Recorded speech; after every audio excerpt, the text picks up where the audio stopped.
I'm Mike Dorsino. I'm an estimator for Wilcox Basement Systems, and the homeowner here called about some cracking in the sheetrock upstairs, some uneven floors, and they were just concerned what was going on in their crawl space, which no one generally goes into their crawl space.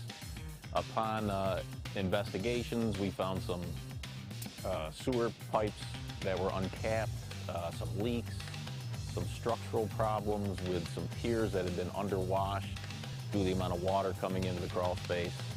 So we are setting up a drainage system with a clean space liner to seal out any moisture that's been absorbing into all the structural parts of the floor joists and beams, which are slowly rotting.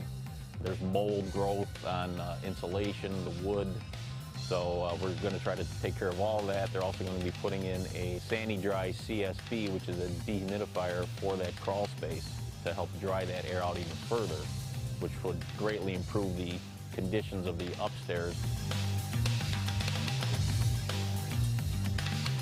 This crawl space job is an extensive one. We actually have to do quite a bit of structural work where we are supporting the house and replacing piers, the drainage, the sump pump, and it's rather large. You won't see half of the work that we've done because the structural work isn't very evident, but you won't see the drainage because all that'll be underneath the liner.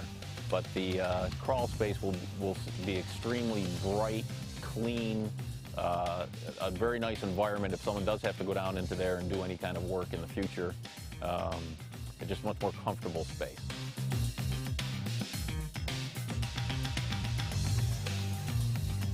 The homeowner first called us about some sagging floors, squeaking, some drywall cracks in the house, and when he first looked into the windows of the crawl space, he saw actual moss growing on the ground and a lot of droplets of moisture on the plastic up above.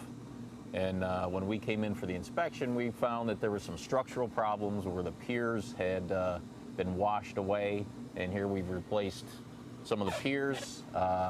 There was about 3 inches of water underneath here, and the floor joists and some of the beams and stuff were starting to get pretty spongy due to the amount of moisture in here.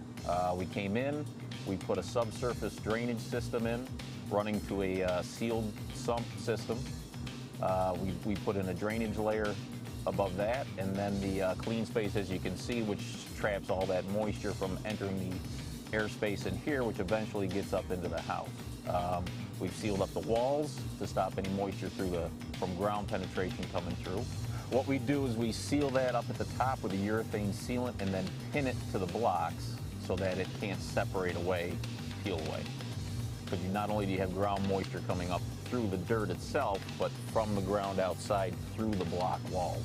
The Sandy-Dry CSB is designed specially for crawl spaces, so it's able to get into low spaces. It's got a filtering system with it, and this unit will do up to 5,000 square feet of a crawl space.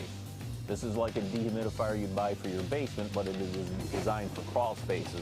It's able to handle a larger volume of air. Ideally, you want 45 to 49% humidity in a basement or a crawl space to stop that from entering up into the airspace. It drains directly into the sealed super sump here, so you don't have any moisture. You don't have to empty a bucket or anything like that. This unit has a high water alarm. Just in case something happens to the pump system or a power failure, water will reach this and it'll send an alarm like a smoke detector to let you know that there's something wrong down here. There's also a floor drain. In case a plumbing leak develops, water can flow over the surface right into the floor drain, which has a ball seal so moisture is not evaporating back out into the crawl space.